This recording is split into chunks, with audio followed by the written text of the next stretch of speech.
주님, 우리에게 자비를 베풀어 주십시오. 주님, 이 땅의 모든 인류에게 하나님의 긍휼함을 베풀어 주옵소서. 하나님, 이렇게 인터넷을 통해서 예배를 드리는 우리의 예배를 우리의 마음의 중심을 받아주시옵고 우리의 찬양과 우리의 기도를 들어 주옵소서. 주님, 이 땅을 버리지 말아 주옵소서. 이 땅을 새롭게 하여 주옵소서. 모든 피조물도 신음하고 고통하는 이때를 불쌍히 여겨주시옵고 주님의 은혜를 베풀어 주옵소서. 예수 그리스도 이름으로 기도드립니다. 아멘. 함께 예수 우리 왕이여 이곳에 오소서 찬양드리겠습니다.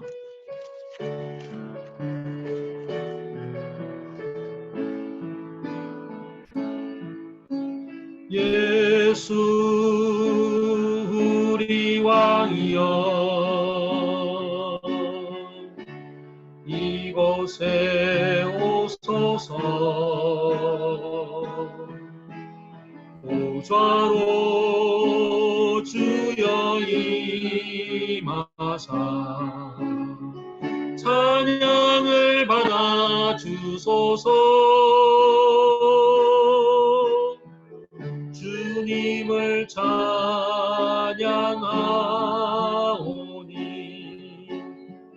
주님을 경배하오니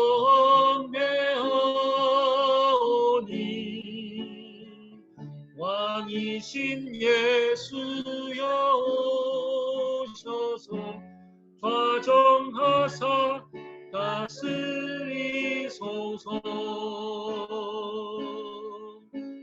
예수 우리 왕이여 이곳에 오소서. 보좌로 주여 임하사 찬양을 받아 주소서. 주님을 찬양하오니 주님을 경배하오니 왕이신 예수여 오셔서 좌정하사 다스리소서.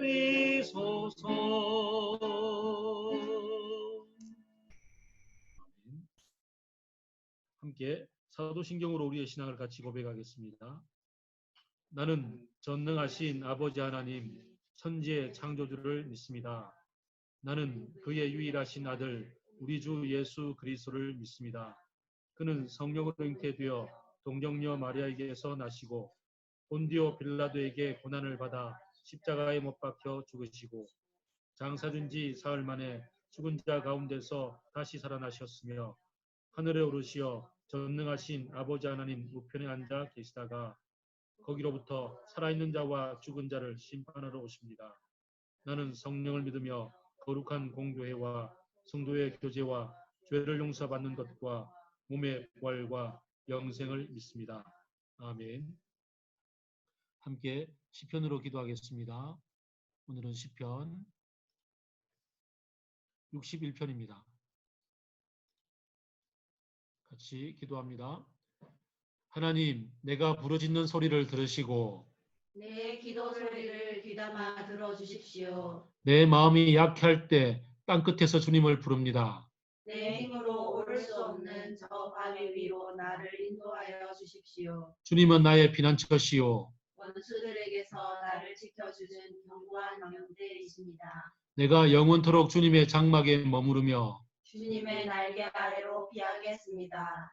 주님은 나의 하나님, 주님께서 내 소원을 들어주시고 주님의 이름을 경외하는 사람이 받을 유업을 내게 주셨습니다. 왕의 날을 더하여 주시고 왕의 해를 더하여 주셔서 오래오래 살게 하여 주시기를 원합니다. 주님 앞에서 우리 왕이 오래도록 왕위에 앉아있게 하시고 주님의 한결같은 사랑과 진리로 우리 왕을 지켜주시기를 원합니다. 그때 나는 주님의 이름을 영원토록 노래하며 내가 서원한 바를 날마다 이루겠습니다. 아멘. 이제 박 목사님께서 자녀를 위한 말씀 같이 들려주시겠습니다.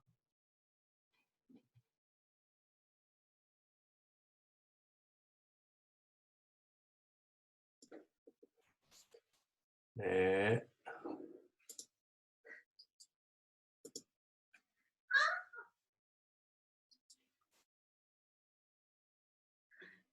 잠시만 기다려 주세요.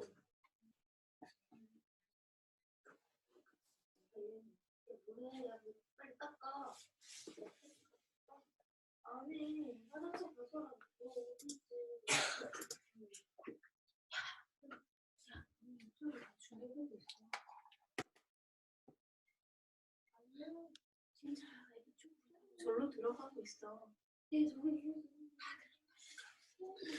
네, 맑은 친구들 반갑습니다.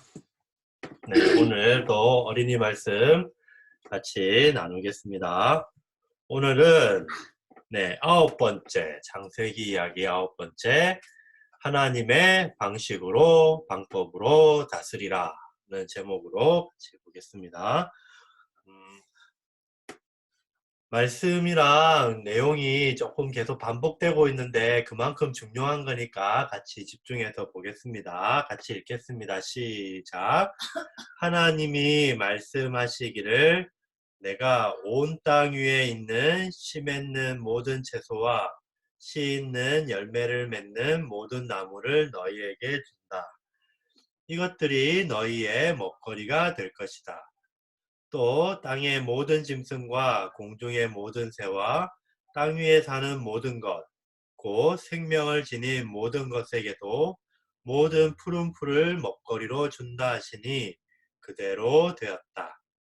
하나님이 손수 만드신 모든 것을 보시기에 너무 좋았다. 저녁이 되고 아침이 되니 엿새날이 지났다. 창세기 1장 29절에서 31절 말씀. 아멘. 우리 노란 글씨로 되어 있는 것만 다시 한번 읽어볼까요? 시작. 보시기에 너무 좋았다. 자, 우리 계속 창세기 이야기하고 있고요. 이제 하나님께서 사람을 만드실 때 회의하시고 창조하시고 그리고 온 땅을 사람에게 주시면서 자연과 함께 다스리라 말씀하시고 그리고 그들에게 풍성하게 먹고 평화롭게 살 수 있도록 창조를 아주 좋게 만들어 놓으셨다는 걸 이야기했고요. 오늘 하나님이 보시기에 너무 좋았다라는 이야기 속에서 하나님의 방식으로 다스리라는 내용으로 같이 봅니다. 우리 하나님께서 세상을 만드실 때에 그전에는 보기에 좋았다. 보시기에 좋았다. 빛을 만들고 물을 나누고 그럴 때도 보기에 좋았다 하셨는데 마지막으로 모든 것을 다 만드시고 난 다음에는 그거 보시고 너무 좋았다. 심히 좋았다. 라고 말씀하셨어요.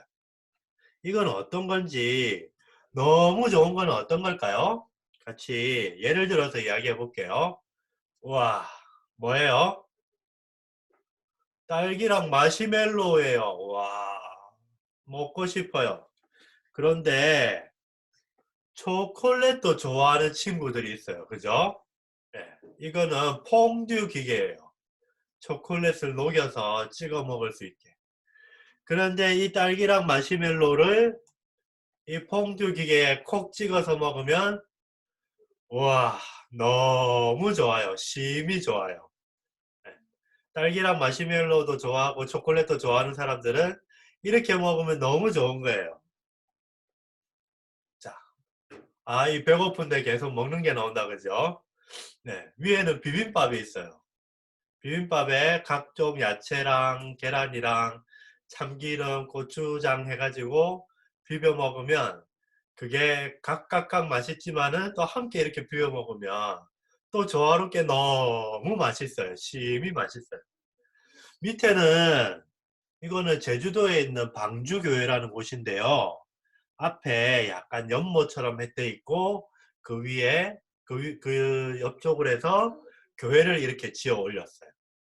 이렇게 보니까 그 교회가 물 위에 떠 있는 것 같잖아요.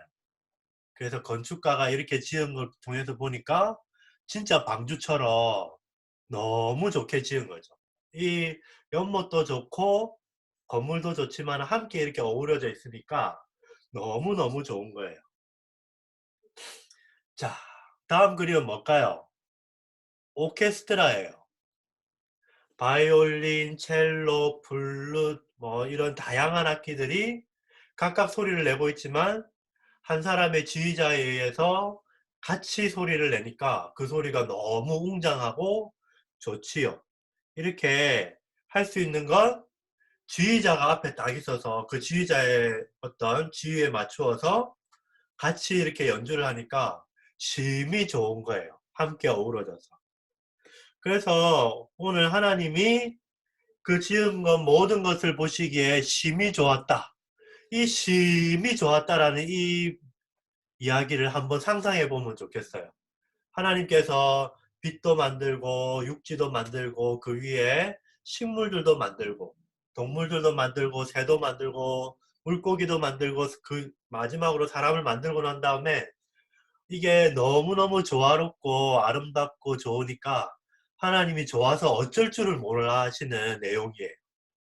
이 심히 좋아하시는 하나님의 얼굴을 한번 상상해 보면 좋겠어요.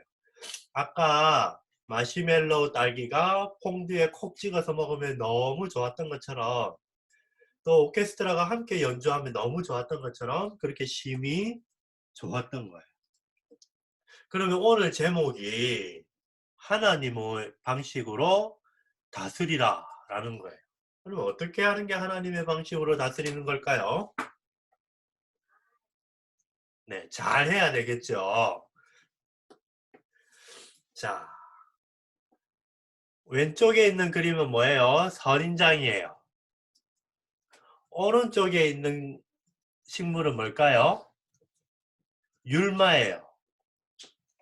내가 선인장도 좋고 율마도 좋아가지고 매일매일 물 줬어요. 그럼 어떻게 될까요? 안 돼요. 선인장이 힘들어서 죽어요. 근데 반면에 나 선인장이 좋고 율마도 좋은데 조금 힘들어서 물을 오랫동안 안 줬어요. 그러면 율마가 시들시들해져서 죽어요.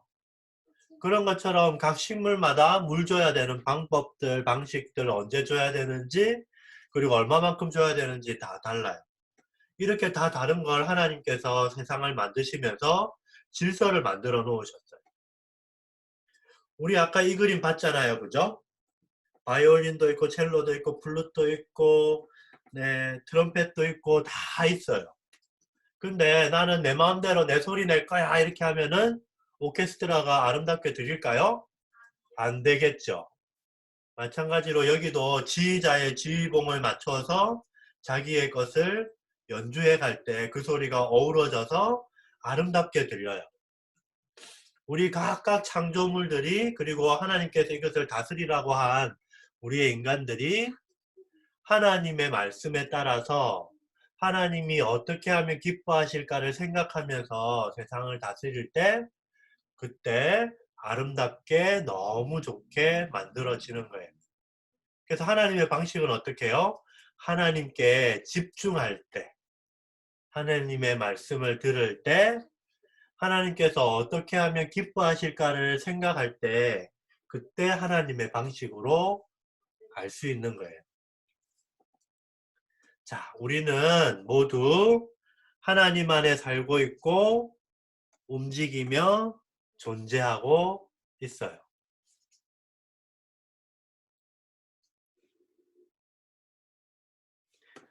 그래서 우리가 하나님 안에 거하면서 하나님 말씀에 집중하고 함께 예배하고 그 말씀을 들을 때 하나님의 방식으로 세상을 잘 다스릴 수 있는 친구들로 자라갈 거예요. 우리가 계속해서 주는 숙제지만 하나님께서 어떻게 하면 기뻐하실까? 하나님의 웃고 계시는 너무너무 기뻐하시는 모습을 상상하면서 이번 한 주간도 잘 지냈으면 좋겠습니다. 우리 말씀 다시 끝부분 읽고 말씀을 마무리하도록 하겠습니다. 하나님이 손수 만드신 그 부분부터 같이 읽겠습니다. 시작. 하나님이 손수 만드신 모든 것을 보시니 보시기에 너무 좋았다. 저녁이 되고 아침이 되니 엿새 날이 지났다. 아마도 이게 지금 화면이 안 넘어간 것 같아요. 그죠? 네. 제 컴퓨터에서도 안 넘어갔어요. 잠깐만 기다려 주세요.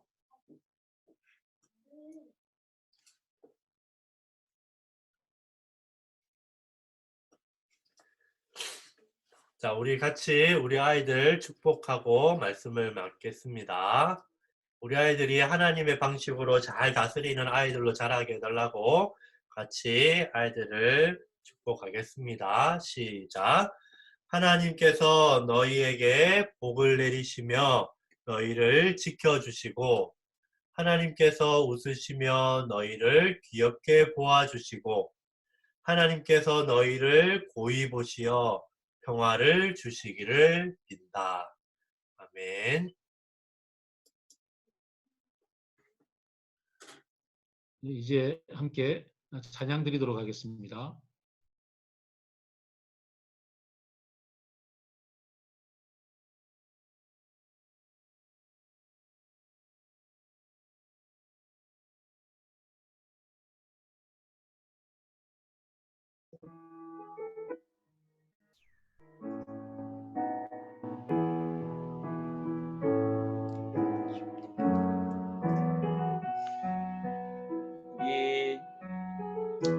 우리와 함께 하시는 예수님께 우리의 목소리로 같이 찬양드렸으면 좋겠습니다. 나의 사랑, 나의 어여쁜 자야 같이 찬양하시겠습니다.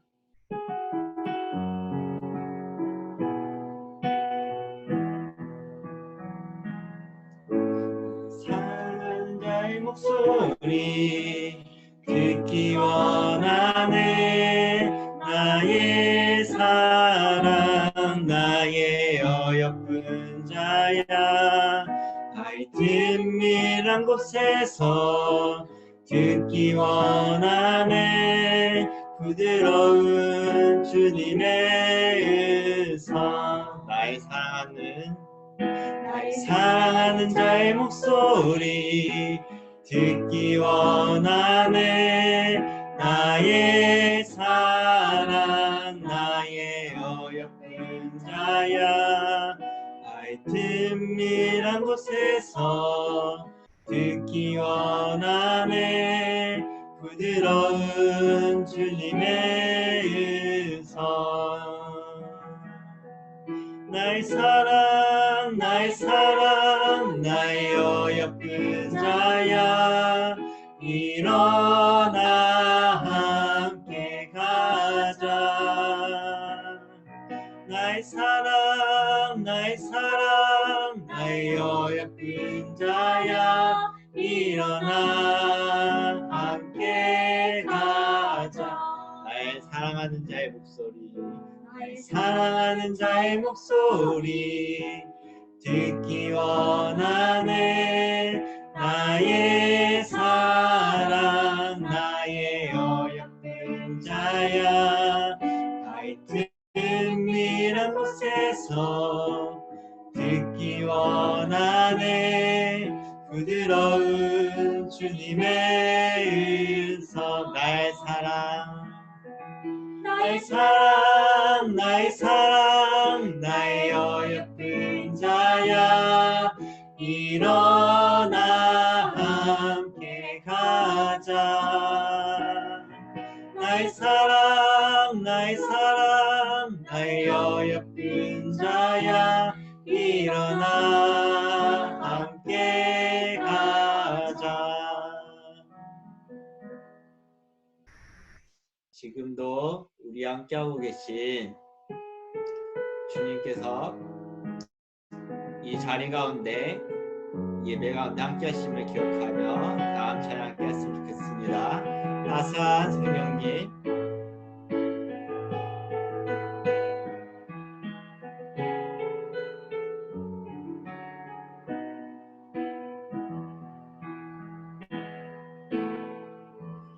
따스한 성령님 마음으로 보내 내 몸을 감싸며 주어지는 평안함 만족함을 느끼네. 따스한 성령님 따스한 성령님 마음으로 보내 내 몸을 감싸며 주어지는 평안함 만족함을 느끼네. 부르신 곳에서 나는 예배하네. 어떤 상황에도 나는 예배하네. 부르신 곳에서 나는 예배하네. 어떤 상황에도 나는 예배하네. 사랑과 진리에 한 줄기 보내 내 몸을 감싸며 주어지는 평안함 그 사랑을 느끼네. 부르신 곳에서 난 예배하네. 어떤 상황에도 난 예배하네. 부르신 곳에서 난 예배하네. 어떤 상황에도 나는 예배하네. 내가 걸어갈 때 길이 되고 살아갈 때 삶이 되는 그곳에서 예배하네. 내가 걸어갈 때 길이 되고 살아갈 때 삶이 되는 그곳에서 예배하네. 그곳에서 예배하네. 어떤 상황에도 난 예배하네. 부르신 곳에서 나는 예배하네. 어떤 상황에도 나는 예배하네.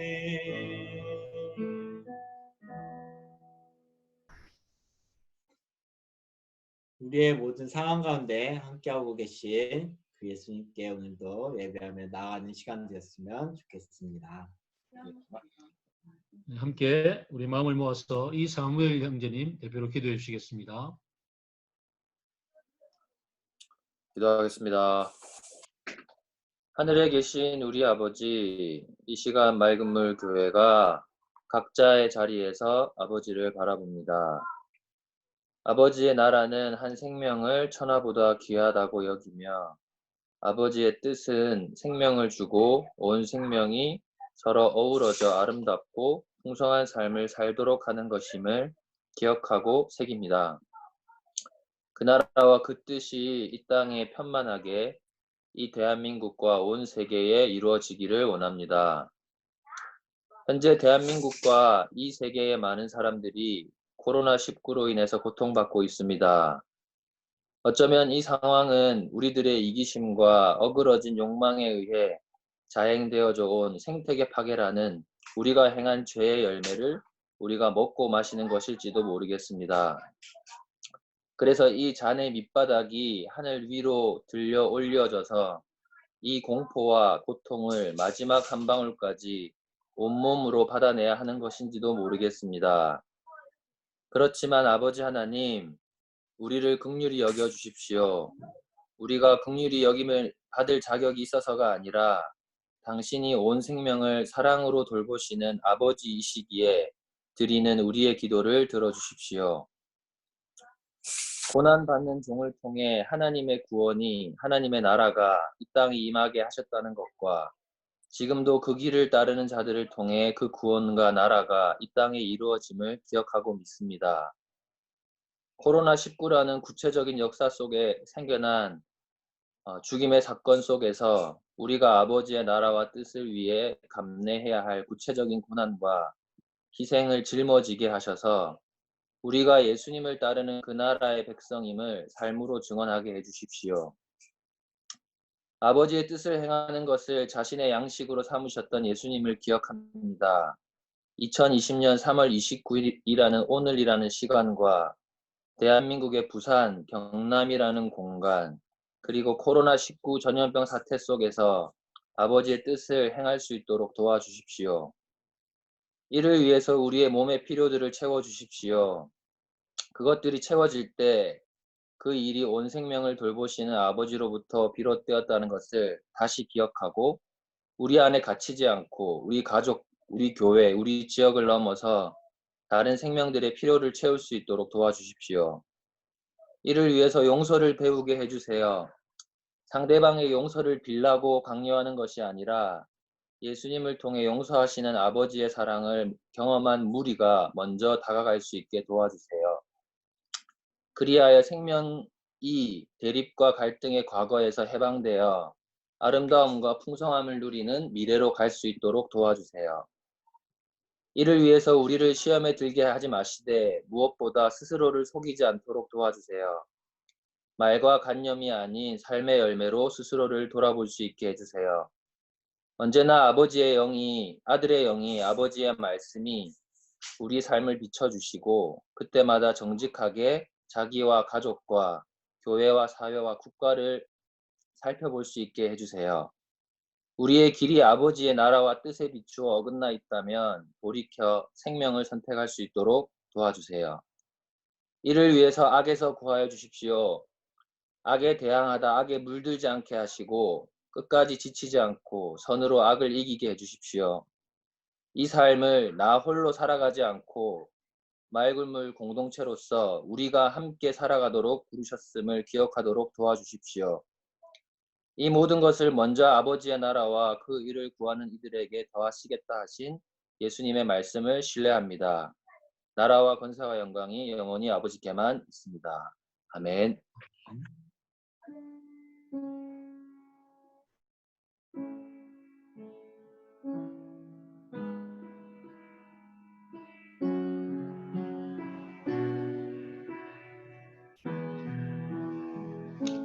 이제 우리 하나님 말씀 같이 보도록 하겠습니다.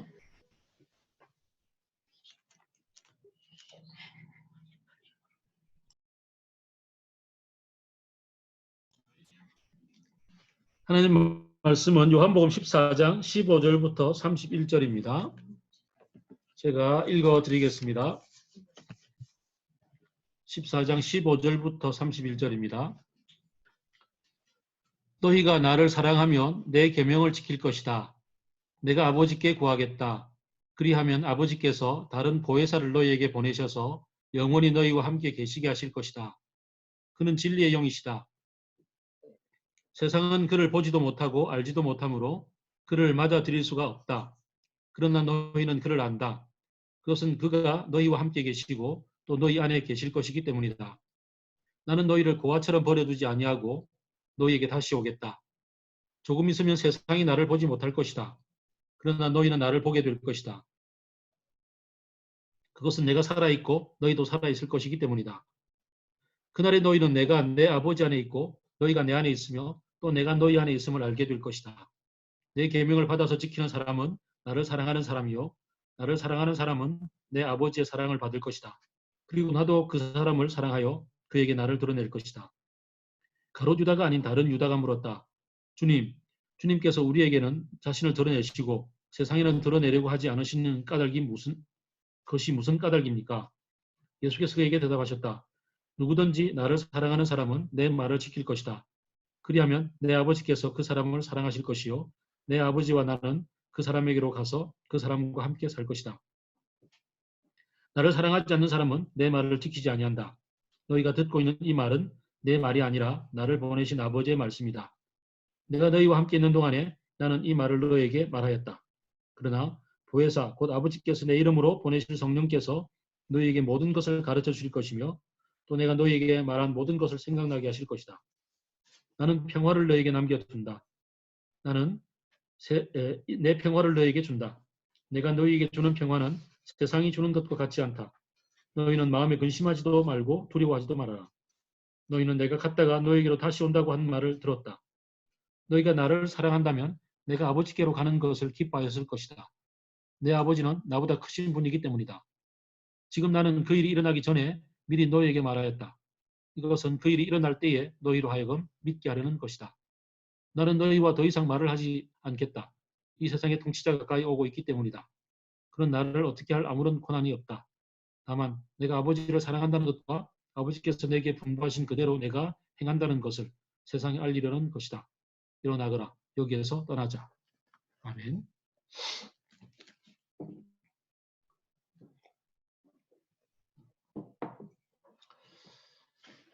코로나가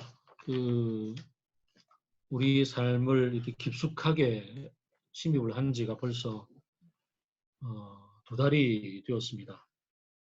우리가 본격적으로 이렇게 가정별로 예배를 2주 그리고 줌으로 예배를 이제 4주째 드리고 있는데요. 최근에 코로나 블루 이런 단어가 많이 등장을 했습니다. 코로나로 인해서 우리의 마음이 우울증을 앓고 있다 이런 얘기입니다.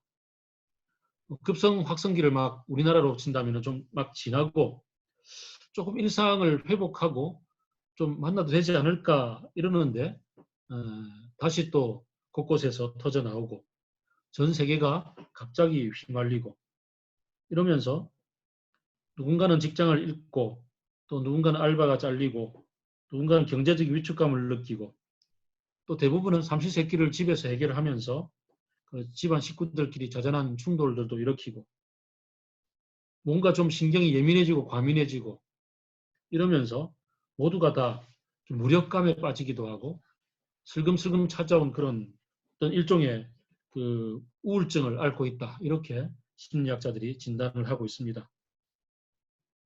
모두가 다 스트레스 지수가 높아져 있는 이 상황 가운데 가만 돌아보면 우리 집도 예외가 아니었던 것 같습니다. 비슷한 그런 감정의 흐름들을 한 달 이상을 좀 지나왔던 것 같고요. 참 출근하는 사람은 출근하는 사람대로 또 집에 있는 사람은 집에 있는 사람대로 모두가 다 비슷한 상황을 맞이했습니다. 이런 상황 가운데 오늘 본문에 눈에 확 들어오는 대목이 있죠. 내가 평화를 너희에게 준다. 이 평화는 세상이 줄 수도 알 수도 없는 평화다라는 말씀입니다. 요즘처럼 교회가 또 예수를 믿는다는 게 참 주변에 이렇게 민폐가 되고 있는 것 같은 그런 이 상황이 되어버린 이런 아이러니 속에서 과연 이 평화는 내 속에 있기나 한 걸까? 나는 평화를 누리고 살고 있는가? 아니면 주님의 말씀대로 평화를 전하고 사는가? 그런 부분에 좀 의문이 듭니다. 오늘 본문의 말씀처럼 세상이 줄 수도 알 수도 없는 참된 평화가 내 속에 좀 가득 찼으면 좋겠다. 그런 소망이 말씀을 묵상하면서 계속 들었더랬습니다. 주님은 마음에 근심하지도 말고 두려워하지도 말라고 말씀을 하셨습니다. 지금 제자들의 상황이 어떤가? 참 예수님은 어디로 가신다 그러고 자기들은 못 따라간다 그러고 3년 동안이나 같이 모든 삶을 투자해서 바쳤던 그 미래가 완전 불투명해지는 그런 상황입니다. 이런 상황에서 예수님이 두려워하지도 말고 염려하지도 말라고 얘기를 합니다. 여기서 잠깐 멈추고 우리 자신에게 한번 질문을 해봅시다. 나는 어떤 때 가장 평화를 많이 누리는가? 내가 꿈꾸는 평화는 어떤 때인가? 여러분 어떻습니까? 여러분이 각자 어떤 상황이면 가장 평화로울 것 같다. 저는 종종 그런 생각을 해봅니다. 코스타리카 발루에 있는 그 바다 위에 있는 빌라에다가 방을 정하고 눈 뜨면 바다로 풍덩 들어갔다가 올라와서 차려준 밥상을 먹고 또다시 물속으로 풍덩 들어가서 거기서 소변도 보고 거기서 수영도 하다가 또 심심하면 올라와서 음악을 들으며 책도 보고 그러다가 또 밥 먹고 간식 먹고 또 물에 들어가고 그러다가 저녁이면 시원한 맥주나 와인을 친구들과 한잔하면서 또 얘기를 나누다가 그렇게 잠이 드는 매일매일이 그러면 참 좋을 것 같다. 그럼 평화로울 것 같다. 이런 생각을 해봅니다. 문제는 돈이 없다는 거죠. 문제는 돈이 없어서 그 평화를 누리기가 힘듭니다. 그러면 평화가 깨어질 때는 언제인 것 같습니까? 우리의 일상에서 평화가 깨어질 때는. 최근 뉴스를 보니까 서구 사람들은 화장지가 떨어질 때 아마 평화가 깨지는 것 같습니다. 화장지 사재기를 열심히 하는 걸 보면 알 수가 있습니다. 또 아마 안전이 위협을 받을 때 이럴 때일 것 같습니다. 통장에 잔고가 없을 때, 그 다음에 몸이 아플 때, 또 심리적인 평화가 깨어질 때는 누군가랑 싸웠을 때, 계속 무시당할 때, 인정받지 못할 때, 뭐 이럴 때. 잔잔하게는 어디 여행을 갔는데 혹은 어디 떠났는데 손톱이 깨지고 갈라졌는데 집에 있었으면 손톱깎이와 손톱 소재기가 있어서 좀 다듬을 수 있겠는데 거기서는 다듬을 수 없어서 고통스럽고 외로울 때 마음에 평화가 깨어집니다. 이런 평화를 예수님이 말씀을 하신 걸까? 그런 평화를 내가 너에게 준다고 얘기한 걸까? 가만 생각해 보면 예수님이 주신 평화는 세상이 준 것과 같지 않다. 세상이 줄 수도 알 수도 없다라고 이야기를 합니다. 그러니 금방 제가 얘기했던 코스타리카 발루를 가든지 하와이를 가든지 하는 그런 평화, 돈이 없으면 누릴 수 없는 그런 평화, 손톱깎이가 없어도 깨어지는 그런 평화하고는 조금 다른 결의 평화를 예수님이 주신다고 한 것 같습니다. 그럼 예수님이 주신다는 평화는 뭘까? 이 제자들의 상황 가운데 미래가 불투명하고 준비되지 않은 것, 모든 걸 잃어버릴 것 같은 이런 상황 가운데 예수님이 염려하지도 말라, 두려워하지도 말라고 하셨던 이 평화는 뭘까? 앞쪽에 있는 그 문맥 속에서 충분한 대답이 주어져 있는 것 같습니다. 너희가 나를 사랑한다면 이라는 얘기가 계속 반복되고 있습니다. 너희가 나를 사랑한다면 내 계명을 지킬 것이다. 우리가 흔히 계명 그러면 뭐 새 계명을 너희에게 주노니 서로 사랑하라 뭐 이런 거라든지 혹은 율법을 많이 떠올릴 텐데 오늘 문맥에서 예수님의 계명은 또 다른 데서 얘기하는 것으로 연결되어져서 내 말이다라고 생각하면 될 것 같습니다. 나를 사랑하면 내 말을 따를 것이다 라는 얘기입니다. 내가 아버지께로 갔다가 온다는 걸 듣지 않았니? 내가 아버지께로 갔다가 온다는 걸 너희들이 마음에 새기기만 했다면 나를 사랑한다면 그 말도 마음에 새길 거고 그 말을 믿고 따를 것이고 그러니 마음의 중심이 흔들리지 않을 것 아니냐 그렇게 얘기를 하십니다. 그래서 내가 아버지께로 간다는 것을 기뻐하게 될 것이다 라고 얘기를 합니다. 또 이어서 하시는 말씀이 내가 너희에게 성령을 보내어주겠다. 보혜사 성령을 보내어주겠다라고 말씀을 하십니다. 내 이름으로 아버지께서 보내어주실 것이니 그분이 모든 걸 가르쳐 주시고 내 말을 기억나게 할 것이고 너희를 지켜줄 것이기 때문에 마음의 평화가 계속될 것이다. 이렇게 말씀을 하시는 거죠. 예수님이 주시는 평화는 돈이 없으면 깨어지는 것, 손톱깎이가 없어도 깨어지는 것, 화장지가 없어도 깨어지는 그런 평화가 아니라 예수님을 사랑하면 그리고 성령을 붙잡으면 성령과 동행하면 자연스럽게 찾아오는 것이 예수님이 주신 평화다라고 이렇게 말씀을 하십니다.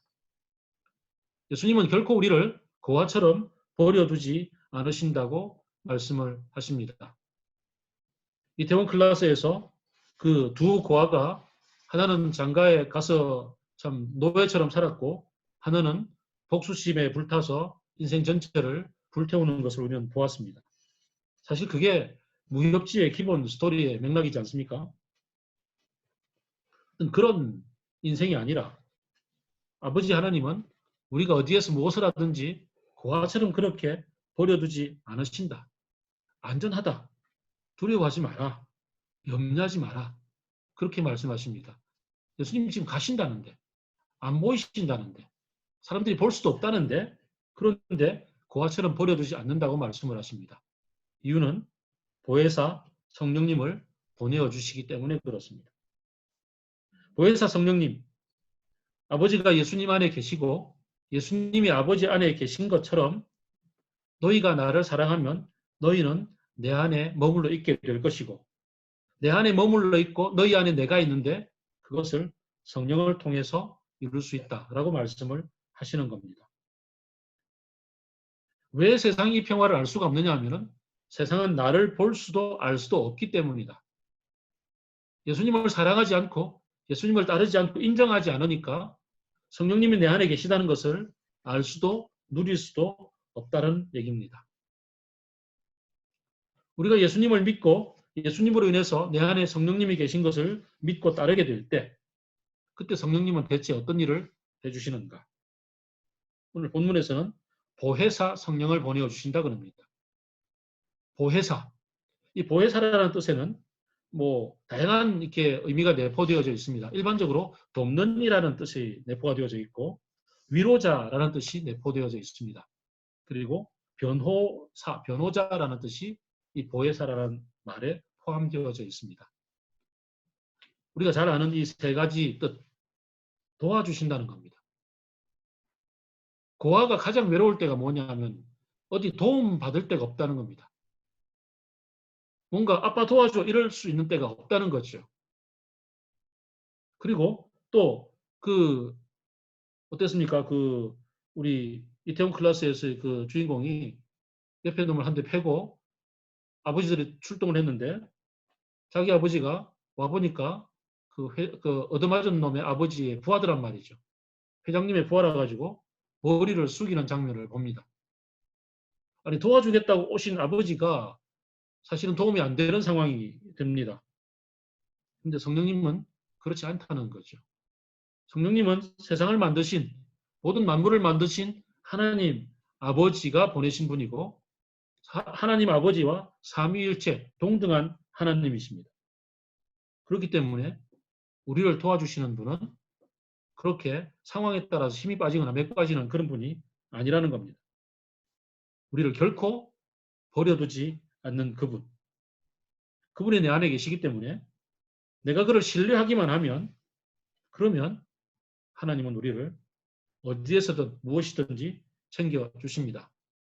여기서부터 여기까지 다 사줄게 라고 누가 얘기를 하던데 그런 상황뿐 아니라 내가 어디에서 무엇이 필요하면 무엇이든지 하나님은 도와주시는 분.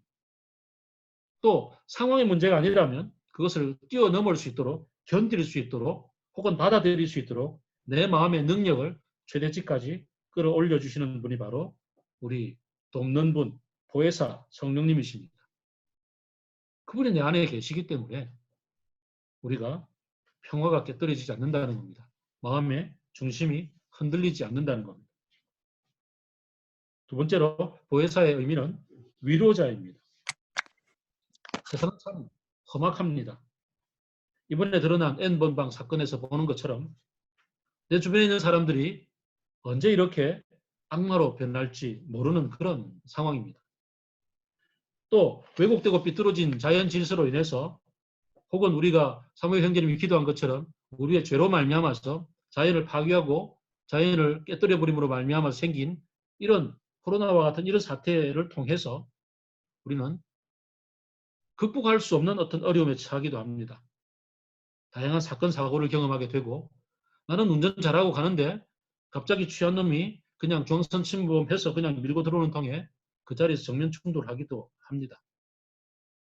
이럴 때 나를 붙잡아 주시고 그 상황 가운데 내가 일어설 힘조차 없을 그때 일어설 수 있도록 힘을 북돋워 주시는 일을 성령님이 하십니다. 사실 인생은 힘든 상황들 때문에 좌절할 때도 있겠지만 그보다는 그 힘든 상황에 옆에 누군가가 없어서 더 깊이 좌절하고 인생을 스스로 그냥 그 어떤 파멸의 구렁텅이로 스스로 몰아버리는 그런 결과까지 생기게 됩니다. 내 옆에 그때 누군가가 한 사람이라도 있었더라면 바로 그분이 우리의 성령님이십니다. 그렇게 나의 마음을 붙잡아 주시기 때문에 그래서 우리가 세상을 견딜 수 있고 살아날 수가 있고 그래서 마음의 중심이 깨뜨려지지 않는 겁니다.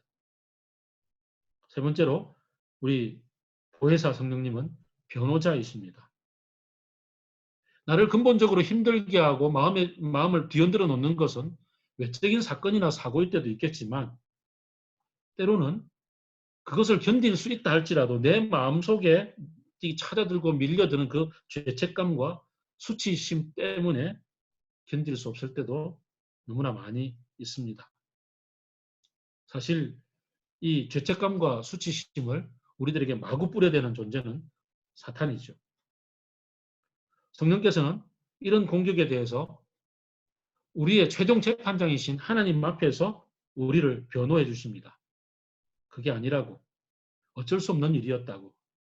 무슨 일이 일어나도 너의 잘못이 아니라고. 네가 부끄러워할 일이 아니라고 그렇게 우리를 격려해 주시고 변호해 주십니다.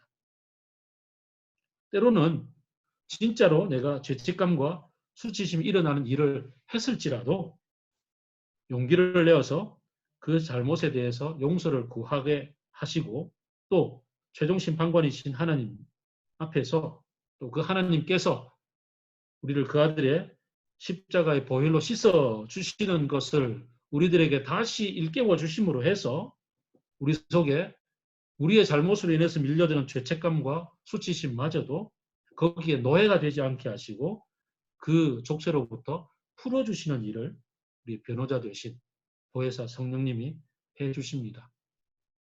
벌써 이번 N번방 사건으로 인해서 몇 명의 남자들이 자살을 선택을 했습니다. 아마 자살 아니라 그 더한 것이라도 할 만큼 수치심이 밀려드는 상황이었을 겁니다. 그럼에도 불구하고 우리의 성령님은 그런 상황일지라도 거기에 대해서 응당 내가 그 죄에 대한 책임을 질 수 있는 용기를 그 뒤에라도 불러 일으켜 주시고 그리고는 근본적으로 내 마음에 그 죄를 용서해 주시는 일들까지를 그 긴 여정을 성령님이 함께 손잡고 해 나가십니다. 우리는 다윗의 예를 통해서 그 사실을 잘 알 수 있습니다. 이렇게 3000년이 지난 때까지 사람들이 다윗이 바세바와 동침했던 그 부끄러운 일들을 입에 담고 있을 만큼 그것도 버젓이 성경에 기록해서 들려줄 수 있을 만큼 부끄러운 짓임에도 불구하고 다윗이 그 일을 그 잘못을 회개하고 용서를 구하고 그 죄의 책임을 다함으로 인해서 오히려 더 하나님 앞에서 이 정죄로부터 벗어날 수 있는 길을 열어주셨던 분이 바로 우리 하나님이시요 우리 성령님이십니다. 그러므로 인해서 이 우리 보혜사 성령님께서는 우리가 어떤 상황에 있든지 위로해 주시고 도와주시고 또 변호해 주시는 분이 되심으로 해서 우리의 마음의 중심이 흔들리지 않도록 붙잡아 주십니다. 우리의 마음의 중심이 흔들리지 않는 것이 바로 평화이지 않겠습니까? 사랑은 이 평화를 유지할 수 있도록 성령님이 내 안에 계시고 나와 더불어 이 일을 이루어 가실 수 있도록 우리의 마음을 열어주시고 그것이 실제가 될 수 있도록 우리를 이렇게 그 길을 열어주시는 눈을 열어주시는 그 키가 됩니다. 너희가 나를 사랑하면 내 계명 곧 내 말을 지킬 것이다. 세상은 나를 사랑하지 않기 때문에, 나를 무시하기 때문에 성령도 볼 수 없고 느낄 수도 없고 알 수도 없다. 그러나 너희들이 나를 사랑하기만 하면, 그래서 내가 이 한 말을 믿기만 하면, 따르기만 하면 실제로 성령께서 이 평화를 너에게 주는 것을 경험하게 될 것이다 라고, 이 사랑이 바로 키라는 사실을 마지막으로 예수님은 들려주십니다. 사실 지금 우리는요, 이 말씀을 직접 그 앞에서 듣고 있는 제자들보다 좀 어떻게 보면 훨씬 나은 상황입니다. 이 제자들은 예수님의 십자가의 죽음도 부활도 성령의 오심도 다 알지 못한 채 이 말씀을 예수님께 듣고 있습니다. 그러면서도 마음은 불안합니다. 거기에 비하면 우리는 이미 그 모든 사건들이 다 일어났음을, 실제였음을 알고, 그리고 지금 내 안에 성령님이 계신 것도 알고 있습니다. 그렇기 때문에 우리는 이 예수님의 12 제자들보다는 훨씬 나은 입장에서 이 말씀을 지금 내가 믿고 붙잡을 수가 있게 됩니다. 근데 좀 솔직히 말하면 어떻습니까? 이게 지금 제자들보다 내가 낫다는 게 동의가 잘 안 되죠. 그 12 제자들은 사도들이고 우리는 거기에 비하면 발세 때만큼도 안 될 것 같고 뭔가 부족해 보이고, 우리는 그저 한 상황들을 만날 때마다 마음이 냉탕과 온탕을 왔다 갔다 하는 이런 상황인데, 과연 이 평화가 내 속에 자리할 수 있을까? 다시 한번 질문을 해보게 됩니다.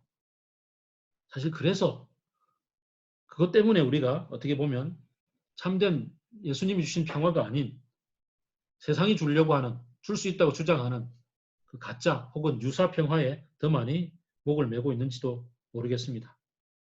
그래서 이 산으로 가보고 여기에 평화 없으면 저 산으로 가고 저 산이 없으면 저 강으로 가보고 그렇게 하는지 모릅니다. 예수님이 주신 평화를 성령을 통해서 누릴 수 있으려면 무엇을 해야 되느냐 하면 예수님을 사랑하는 거죠. 신뢰하는 거죠. 신뢰하고 그분의 말씀을 의지적으로 붙잡는 거죠. 그러다 보면 받아들일 것은 받아들이게 되고, 인정할 상황은 인정하게 되고, 용서를 구해야 될 상황에서는 용서를 구할 수 있게 되고, 억울한 일은 억울한 대로, 또 그 악에 당했던 이 아픔은 아픔대로 털어낼 수 있게 되는, 피할 수 있는 위험이면 피할 수 있게 되는 그런 삶을 살 수가 있게 되는 거죠. 어떻게 하면 되느냐 하면 그걸 사랑하는 마음으로 내 마음속에 의심 없이 그냥 받아들이면 되는 겁니다. 그리고 또 중요한 거는요, 사랑하고 의심 없이 받아들이는 게 단 일회적 사건이 아니라는 것을 이해하는 게 필요합니다. 우리 인생이 쭉 이어져 가는 진행형인 것처럼 이 사랑도 진행형입니다. 우리가 부부가 사랑해서 연애하고 연애하다가 사랑하기 때문에 결혼하고 그러면 다 된 것처럼 보이지만 실은 결혼해서 살아가는 가운데 그 사랑은 더 키워져 가고 더 가꾸어야 되고 더 펼쳐져 나가야 되고 사랑이 더 깊어져 가야 되는 거잖아요. 그런 것처럼 예수님을 사랑하고 신뢰한다는 것은 인생 전체를 통해서 진행해 나가는 과정이고 자라나가는 것입니다. 그렇기 때문에 우리가 나 안 되는 데가 아니라 내 사랑이 아직까지 자라는 중이고 요거밖에 안 되는 거구나. 더 키워야겠다. 이런 소망을 가지고서 주님 사랑합니다. 주님을 신뢰하겠습니다. 라고 오늘도 이 말씀을 붙잡고 오늘의 내 환경 가운데 한 걸음 한 발짝을 옮겨서 신뢰 쪽으로 나아가는 게 중요한 거죠. 사실 지난 한 달여를 돌아보니까요. 코로나 때문에 갑자기 주어진 이 휴가를 저는 하다가 그냥 보내버린 것 같습니다. 그냥 드라마 몇 편 주구장창 떼고 새끼 밥 먹고 자고 먹고 이러다 보니 확진자가 되는 과정 속에서 그냥 보내버린 것 같습니다. 그걸 이제야 깨닫습니다. 이제라도 이 가운데서 이 위기를 기회로 선용할 수 있겠구나. 주님께서 주신 성령으로 인해서 상황을 새롭게 보고 이 속에서 뭔가를 할 수 있겠구나. 새로운 걸 찾아보자라고 긍정적으로 마음의 평화를 유지한 채 흔들리지 않는 마음의 중심으로 주님을 닮아갈 수 있는 길을 찾아가 볼 수 있게 되는, 이제서 깨달았다 할지라도 지금부터라도 그 길을 한 발짝 걸어가 보면 되는 거죠. 그러다 보면 세상이 이것이 평화다 저것이 평화다라고 주장하는 것에 휘둘리지 않는 마음의 중심이 조금씩 더 단단해지겠죠. 내 삶에서 예수님의 성령을 인해서 이 마음의 중심을 붙잡고 주님을 닮아가는 길에 이 세상을 다시 한번 주님의 눈으로, 성령의 눈으로 바라볼 수 있는 일을 시작하다 보면 하나님의 나라를 좀 새로운 시각으로 볼 수 있게 되고, 그 힘이 내 속에 좀 자리하다 보면 내 가정 속에 넘쳐나고, 그러다 보면 지금 이 평화가 끼어진 세상 속에 예수 그리스도의 참된 평화, 하나님 나라의 평화를 어떻게 하면 좀 더 흘러가게 할 수 있을까에 대해서도 좀 눈이 뜨여지고 보이지 않겠습니까? 한 달 열흘 다들 어떻게 보내셨는지 모르지만 저는 저를 돌아보니 참 어영부영 보내었다는 이 참 불쌍한 마음이 스스로에게 찾아듭니다. 이제라도 주님의 이 평화를 붙잡고 주님의 이 평화를 말미암아서 세상의 평화를 전하는 일들까지 달려나갈 수 있는 조그마한 한 걸음을 내디뎌봤으면 좋겠다. 그런 생각이 듭니다. 또 이 가운데 이 세상을 지키기 위해서 애쓰고 수고하고 노력한 사람들 속에 참 그들에게 격려의 박수라도 한 걸음 보낼 수 있는 그런 일도 할 수 있겠구나. 그런 생각도 듭니다. 아무튼 세상이 줄 수도 알 수도 없는 참된 평화가 내 속으로부터, 우리 가정으로부터, 우리 교회로부터 세상 속으로 흘러가므로 이렇게 참 욕먹고 있는 교회, 그리스도인이라고 욕먹고 있는 이 현실 속에 그럼에도 불구하고 살아계신 우리 하나님과 하나님 나라가 점점 힘을 발휘할 수 있기를 소망해 봅니다. 같이 기도하겠습니다.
하나님 아버지,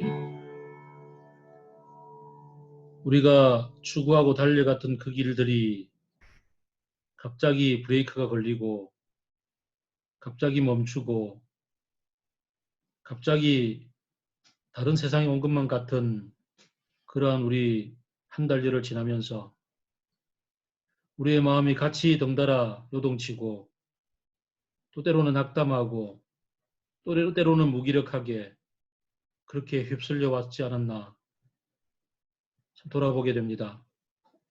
그 가운데 이 세상을 유지하고 지키기 위해서 애를 쓰고 수고하는 사람들이 주변에 그렇게 많이 있었고 그들로 인해서 또 나는 이렇게 살 수 있었구나 돌아보게 됩니다. 주님, 이 가운데 단지 나의 삶, 나의 현실, 안전 이런 것에만 목매지 않고 눈을 들어 주님을 보게 하여 주시고 주님이 내 안에 계심을 믿고 당연히 지켜야 될 안전을 위해서 애를 쓰며 당연히 지켜야 될 평화를 위해서 세상에 평화가 끼어진 곳에 내 마음과 내 행동과 내 삶을 같이 나누어 줄 수 있는 그런 데까지 마음을 열 수 있게 우리를 인도하여 주옵소서. 아버지 하나님, 주님께서 주님을 사랑하는 자에게 성령을 보내어 주심으로 주님의 이름으로 구하는 모든 것들을 다 들어주시겠다고 하신 것처럼 그 말씀을 기억하며 주님의 이름으로 구하옵나니 이 땅을 고쳐 주옵소서. 이 땅을 회복시켜 주시옵고 이 땅을 이 고난과 아픔으로 인하여서 새롭게 바라보고 우리가 놓쳤던 것이 무엇인지를 깨닫고 알아차려 주시는 시간으로 삼을 수 있도록 역사하여 주옵소서. 힘들어하는 모든 이들에게 하나님께서 세밀하게 간섭하셔서 그 치유와 회복을 허락하여 주옵소서. 경제가 무너져 있는 곳 속에 하나님께서 참 한 그릇의 빵으로 찾아가 주시옵고 그들의 손을 붙잡아 주시며 눈물을 닦아 주옵소서. 우리로 하여금 주님의 평화의 도구가 되게 이끌어 주옵소서. 이제는 주 예수 그리스도의 은혜와 아버지 하나님의 크신 사랑하심과 성령님의 함께하심과 함께 평화의 세상으로 연결해 주심의 역사가 고통하고 깨어지고 힘들어하는 모든 세상과 우리 모든 성도들 위해 지금부터 영원토록 함께 하시기를 간절히 축원하옵나이다. 아멘.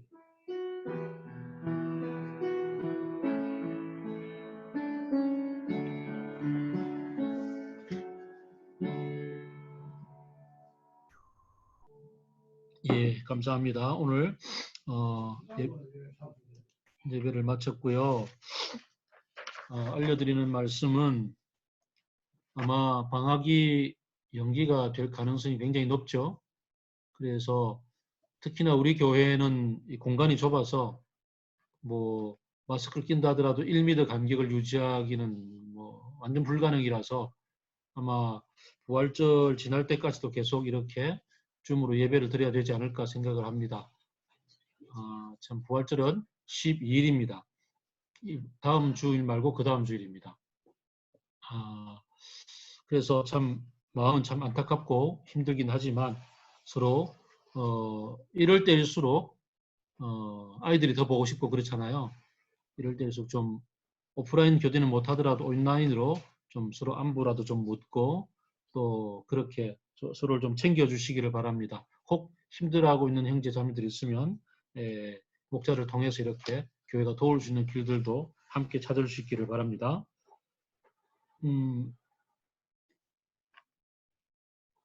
그렇죠? 네. 그리고